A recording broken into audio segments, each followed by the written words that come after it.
cordial saludo, tutor y compañeros. A continuación voy a realizar la sustentación sobre la recuperación del estudio que hemos trabajado en el curso de propiedades y contaminación del suelo en sus tres fases.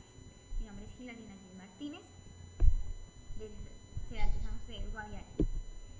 La presentación. Para este curso se nos solicitó realizar un estudio sobre el suelo de la sabana de Bogotá, Colombia, que actualmente se encuentra en uso para cultivos de hortalizas.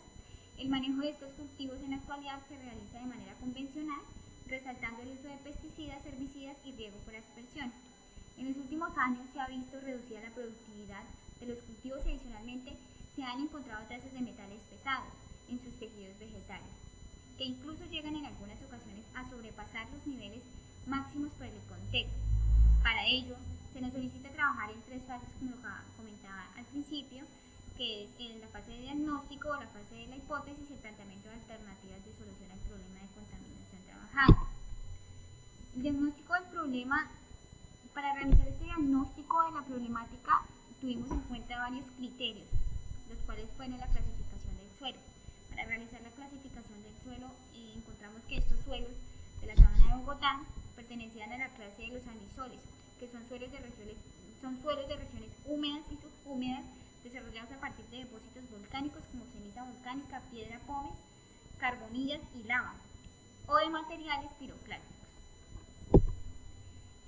Vemos lo que es la textura del suelo.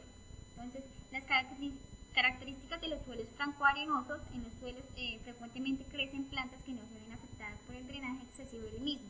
Estos tienen más arena que el suelo franco común. Este hecho altera su drenaje, textura y habilidad para retener nutrientes. La textura de estos suelos es que tiene relativamente cantidades iguales de arena, arcilla y partículas de limo. Los suelos francoarenosos tienen una mayor cantidad de partículas de arena, lo cual significa que este tiene partículas más grandes que aquellos que son menores arenosos. El drenaje. Los suelos arenosos tienen más drenaje que aquellos con más partículas pequeñas. La alta tasa de drenaje de los suelos arenosos puede hacer que algunas plantas se marchiten, aunque también son menos propensos a inundarse, lo cual causa que las raíces se pudran. El pH del suelo. Según la tabla del problema nos indicaba que el pH era de un 5.5. Por lo tanto, según la clasificación de los rangos del pH, este suelo da como resultado un pH ácido fuerte. Los porcentajes de materia orgánica se pueden incrementar a medida de que disminuye la temperatura debido a menor tasa de descomposición y mineralización de los residuos frescos. En este caso, el porcentaje de materia orgánica de 0 a 40 centímetros, que es de 12% según la tabla, es muy elevado.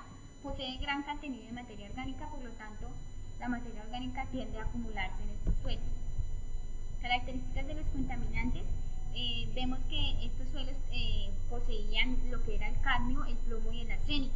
El cadmio, todos los tres son metales pesados.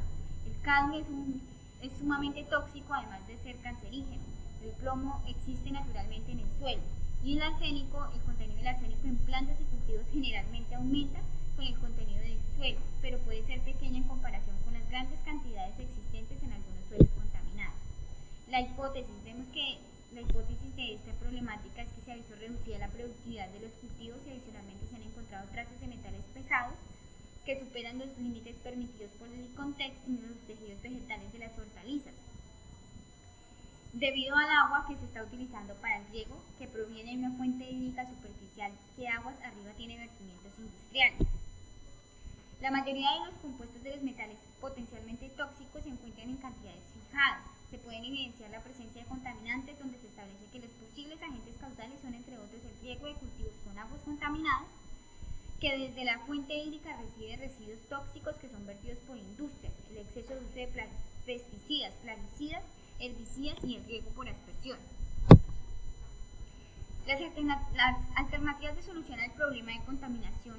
Dentro de estas está la biodegradación asistida o estimulación, que es un proceso por el cual los microorganismos indígenas o inoculados, como las bacterias y los hongos, metabolizan los contaminantes orgánicos que se encuentran en suelos y o el agua subterránea, convirtiéndolos en productos finales inocuos.